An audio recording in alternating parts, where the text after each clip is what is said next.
আবার প্রথমে আমি পেঁয়াজ বেরেস্তা করে পেঁয়াজগুলো ভেজে নেব। তার জন্য দেখো পেঁয়াজগুলো ঠিক এইভাবে আমি কেটে নিয়েছি, কেটে নিয়ে আমি এইভাবে ছাড়িয়ে নিয়েছি।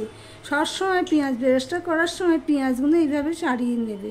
আর আরেকটা কথা হলো যে পেঁয়াজগুলো মোটামুটি একই সাইজে আমি কেটে নিয়েছি, দেখতেই পাচ্ছ।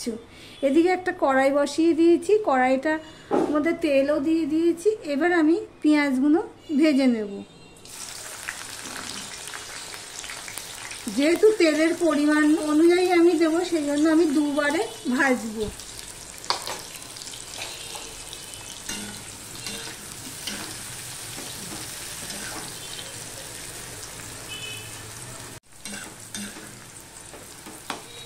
পেঁয়াজটা তাড়াতাড়ি ভাজা হওয়ার জন্য আমি একটু নুন দিয়ে দিলাম।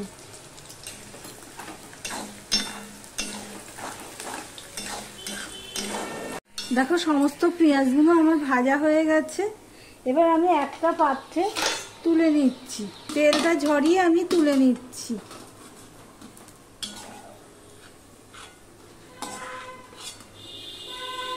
পেঁয়াজ বেরেস্তা ভাজার সময় একদম লো করে দিলে কিন্তু তেল থেকে যাবে, আর যদি একটুখানি মোটামুটি একটু হাইয়ের থেকে একটু কম করে দিয়ে ভাজো তাহলে তেল খুব একটা থাকবে না। দেখো বন্ধুরা, ঠিক এইভাবে সমস্ত পেঁয়াজ বেরেস্তাগুলো আমি ভেজে নিয়েছি। এবার যাব পরের স্টেপে। নমস্কার বন্ধুরা, আপনারা দেখছেন কুকিং হাউস অফ অনিমা। এখানে দেখতেই পাচ্ছে মাটন নিয়ে নিয়েছি, খাসির মাংস। এখানে 500 গ্রাম খাসির মাংস আছে। টাইটেল ও থাম্বনেল দেখে তো বুঝেই গেছো। হ্যাঁ, আমি একদম সহজ ঘরোয়াভাবে বিরিয়ানি রান্না করব, সেটাই তোমাদের সাথে শেয়ার করছি। সবার প্রথমে আমি মাংসগুলোকে ধুয়ে পরিষ্কার করে নিয়েছি। এবার দিয়ে দিচ্ছি গোলমরিচের গুঁড়ো 1 চামচের মতো দিয়ে দিচ্ছি। এখানে দেখো 1 চামচের একটু বেশি আমি ধনের গুঁড়ো, 1 চামচের বেশি জিরের গুঁড়ো, হলুদ নিয়েছি 1 চামচ, 1 চামচ লঙ্কার গুঁড়ো নিয়েছি, ঝাল লঙ্কার গুঁড়ো, আর নুন নিয়েছি, সেটা আমি এখানে দিয়ে দিলাম।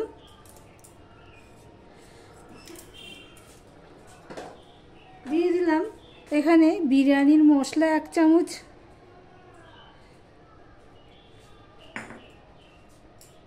দিয়ে দিলাম ফ্যাটানো টক দই 100 গ্রামের মতো হবে, ফ্যাটানো টক দইটা।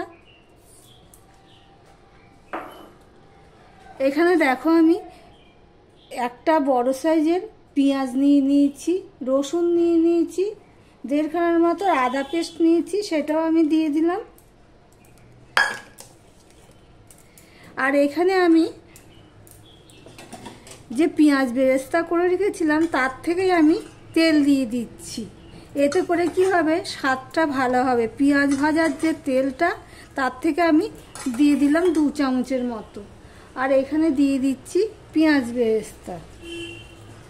এইভাবে একবার তোমরা না করে থাকলে একদম সহজ পদ্ধতিতে তোমরা করে দেখতে পারো। এবার এগুলোকে সম্পূর্ণটা আমি ভালো করে মাখিয়ে নেব। যেহেতু দেখো বন্ধুরা পেঁয়াজ বেরেস্তা দিয়েছি, সেই জন্য আমি এখানে কিন্তু কাঁচা পেঁয়াজটা কম দিয়েছি।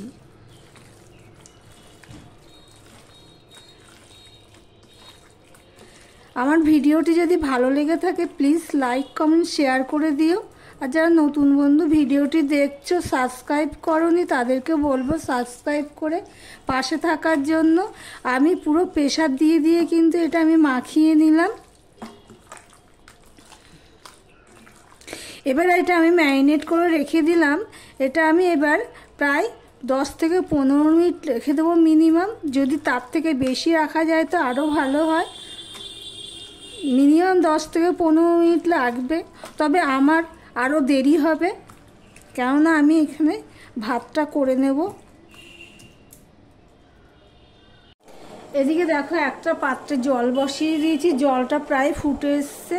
এবার আমি নিয়ে নিয়েছি একটা তেজপাতাকে 2 টুকরো করে দিয়েছি, 4টে লং নিয়ে নিয়েছি, 4টে এলাচ নিয়ে নিয়েছি, আর 4 টুকরো দারচিনি নিয়েছি, আর নিয়ে নিয়েছি নুন। সেগুলো আমি দিয়ে দিলাম।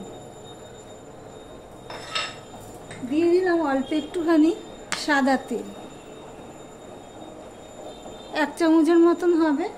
সাদা তেলটা দিয়ে দিলাম। এবারে দেখো এই চালগুলো আমি 10 মিনিট ভিজিয়ে রেখেছিলাম, তারপরে ধুয়ে নিয়েছি বিরিয়ানির চাল, সেটা আমি এখন দিয়ে দিচ্ছি। এই পর্যন্ত যারা ভিডিওটি দেখছো লাইক দিতে ভুলে গেছো, চট করে একটা লাইক করে কন্টিনিউ করো বন্ধুরা। তোমাদের একটা লাইক আমাদের এগিয়ে নিতে অনেকটাই সাহায্য করে। একদম সহজ ঘরোয়াভাবে আমি করছি, সেটাই তোমাদের সাথে শেয়ার করছি বন্ধুরা।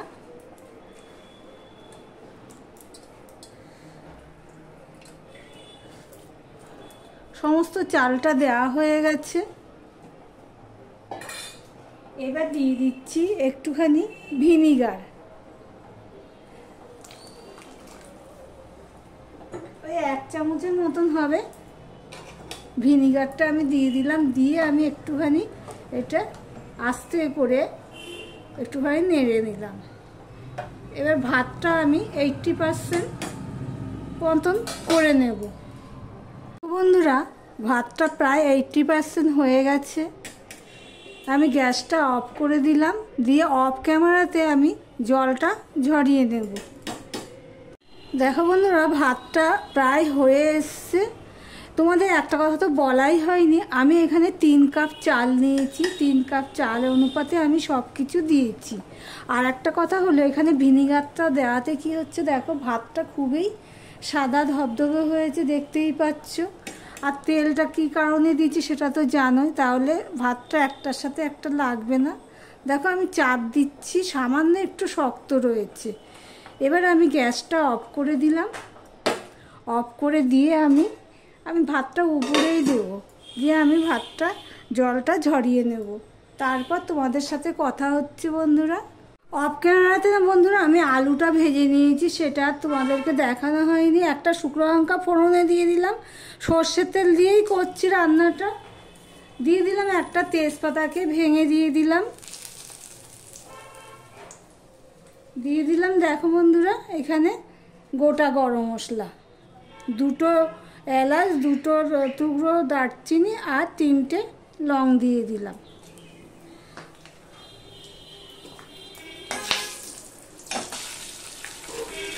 এবার আমি অল্প একটুখানি পেঁয়াজ বেরেস্তা দিয়ে দিলাম। গরম মশলার সাথে বন্ধুরা জানো তো, পেঁয়াজটা ভাজা হলে না সুন্দর একটা গন্ধ বের হয়। তা পেঁয়াজ ভাজাটা আমার অতিরিক্ত হয়ে গেছে, সেই জন্য আমি এখানে দিয়ে দিলাম, না হলে এমনি কাঁচা কুচানো পেঁয়াজ দিয়ে দিতাম। সম্পূর্ণটা ফোড়ন হয়ে গেছে, সুন্দর গন্ধ বেরোচ্ছে। এবার ম্যারিনেট করে মাংসটা আমি দিয়ে দিচ্ছি।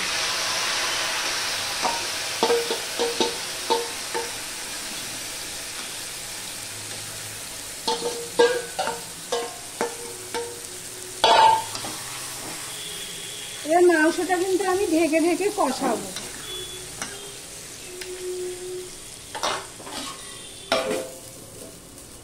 দেখো বন্ধুরা, মাংসটা দেখো পুরো কষানো হয়ে গেছে। অফ ক্যামেরাতে আমি একটুখানি জল দিয়ে দিয়েছি, কষানোতেই সিদ্ধ হয়ে গেছে।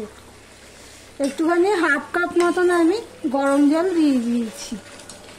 এবারে তোমাদেরকে দেখানো হয়নি, এখানে ভেজে রেখেছি আলুটা, সেটাও আমি দিয়ে দিলাম। বলছি না একদম ঘরোয়াভাবেই রান্না করছি। এইভাবে একবার মাংস রান্না করে খেয়ে দেখতে পারো বন্ধুরা, দারুণ হয়। দেখো বন্ধুরা, মাংসটা হয়ে গেছে। এবার আমি গ্যাসটা অফ করে দিলাম। এদিকে দেখো যেই গামলায় আমি ভাতটা করেছি সেই সসপ্যানটাই আমি খালি করে নিয়েছি। আর তোমাদেরকে দেখাচ্ছি ভাতগুলো, ঠিক দেখো কতটা ঝরঝরে হয়েছে। এবার সবার প্রথমে আমি অল্প ঘি দিয়ে দিচ্ছি।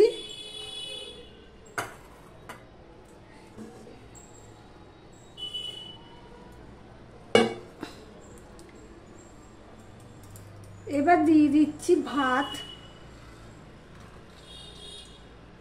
দেখো ভাতটা কতটা ঝরঝরে হয়েছে, দেখতেই পাচ্ছ।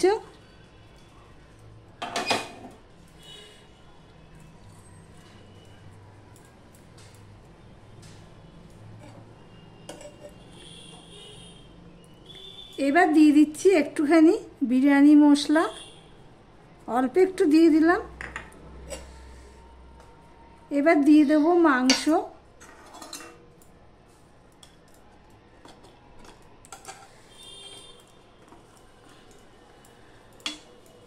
আমার ভিডিওটি যদি ভালো লেগে থাকে প্লিজ লাইক কমেন্ট শেয়ার করে দিও। আর যারা নতুন বন্ধু ভিডিওটি দেখছো এখনো পর্যন্ত সাবস্ক্রাইব করোনি তাদেরকে বলবো সাবস্ক্রাইব করে পাশে থাকার জন্য। এবার আমি দিয়ে দিচ্ছি অল্প একটুখানি বেরেস্তা। আবার আমি ভাত দিয়ে দিচ্ছি।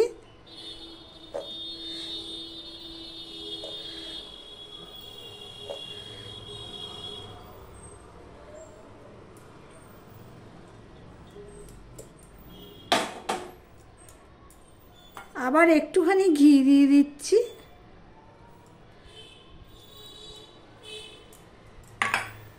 দিয়ে দিচ্ছি অল্প একটু বিরিয়ানি মশলা।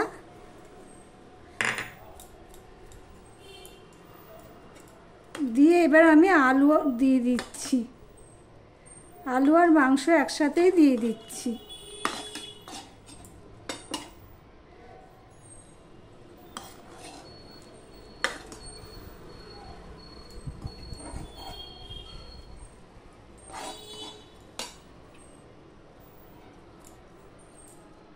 দিয়ে আর একটুখানি বেরেস্তা দিয়ে দিলাম।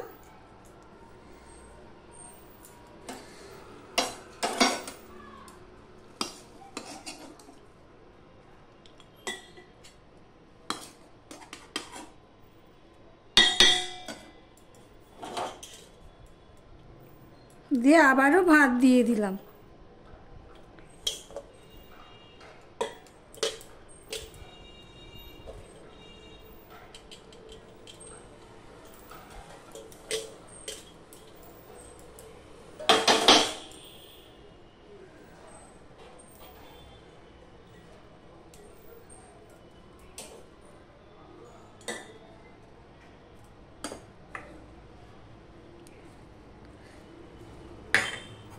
দিয়ে দিলাম ঘি।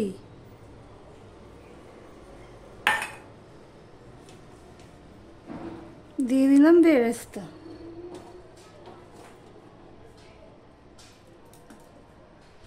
আর কালারটার জন্য আমি একটুখানি অফ ক্যামেরাতে ঝোল তুলে রেখেছি, সেটা আমি দিয়ে দিচ্ছি। উপর থেকে শুধু ঝোলটা দিয়ে দিলাম।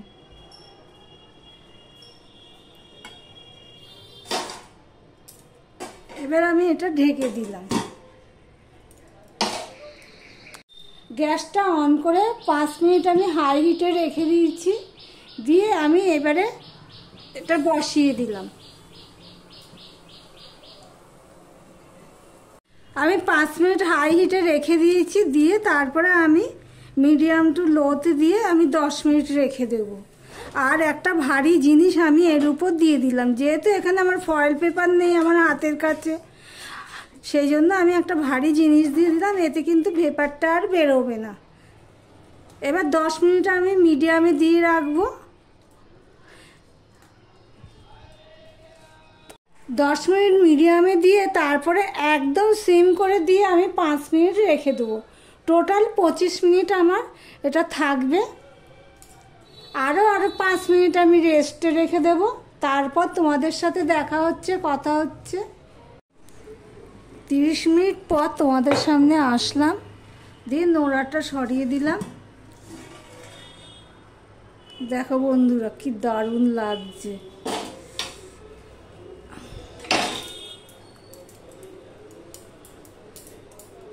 এইভাবে আমি মিশিয়ে দিই।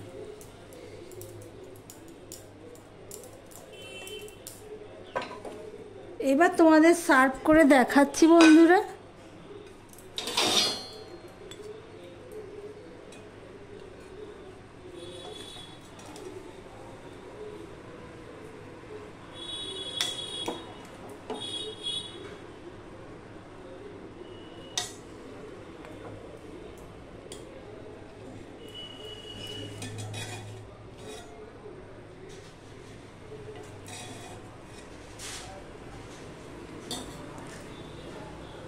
তাহলে ভিডিওটি আজকের মতন এখানেই শেষ করলাম। আবার অন্য কোনো রেসিপি নিয়ে চলে আসবো বন্ধুরা, সঙ্গে থেকো।